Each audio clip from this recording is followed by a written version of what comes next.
Bonjour vous. Alors je ne voudrais absolument pas passer pour un donneur de leçons. Chacun fait comme il veut et surtout comme il peut. Mais le journalisme est, ou devrait plutôt être, une restitution fidèle des faits sans interprétation ou pire encore, orientation des idées ou des débats. Allô, allô, ici Londres.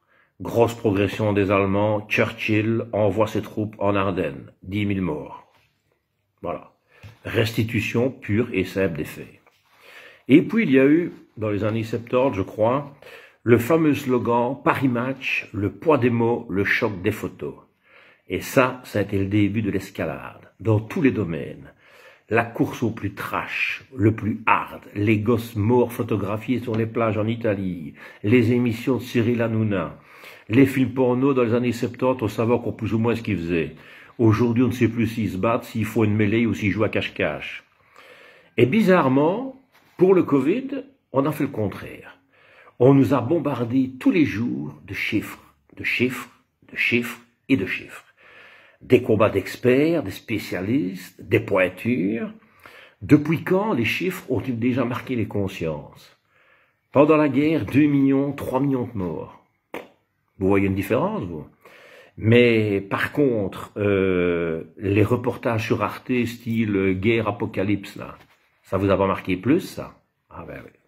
Alors pourquoi ne nous a-t-on pas assommé de témoignages de gens qui ont eu le Covid, des gens qui ont perdu un proche, de témoignages d'infirmières ou de médecins à bout? Si, il y en a eu, il y en a eu 3 minutes par JT, ouais. Par contre, des débats interminables, tels que allez-vous respecter les règles? Trouvez-vous normal qu'on nous impose un couvre-feu? Et on interroge principalement, évidemment, les gens qui ne respecteront pas. Histoire de créer peut-être des challenges entre réfractaires. Et alors on nous dit, oui mais on n'a pas fait ça pour ne pas créer la sinistrose et la panique. Ah, et là ici on est où pour le moment? Alors que des gens ne veulent rien respecter, c'est leur problème à leur risque et péril, et s'ils sont attrapés, qu'ils payent les amendes. Mais de grâce, qu'on n'en parle pas autant. Sans parler des débats plus qu'orientés. Et alors, ce que je ne supporte plus, c'est le ton. Il y a 3 jours encore, lors d'un débat à la radio, une ancienne enseignante expliquait de manière très sensée sa position par rapport à la situation dans les écoles. Et l'autre, mot pour mot, mais enfin, Véronique, ou une autre, vous n'êtes pas contente? La ministre va vous donner 2 jours de congé pour souffler. De Borsu, aujourd'hui, 10h45. Ne ratez pas le débat. Surpopulation dans nos hôpitaux. Allons-nous devoir choisir qui sauver? Vous le saurez dans un quart d'heure.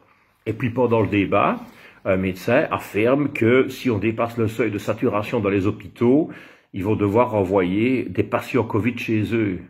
Et le bossu, lui, ça veut dire alors que ça peut nuire à leur santé? Non, pas 6 ans à mettre de caoutchouc, une pompe à vélo et un mode d'emploi pour l'intubation, en fait. Mais que dire des exemples venus d'en haut? Vous avez vu hier Macron, après l'attentat, les yeux possédés. Nous ferons bloc. Ils ne passeront pas. Ils ne passeront pas. Mais ils sont passés depuis longtemps, me fait réveille-toi. Et je parle des extrémistes, des islamistes, comprenons-nous bien.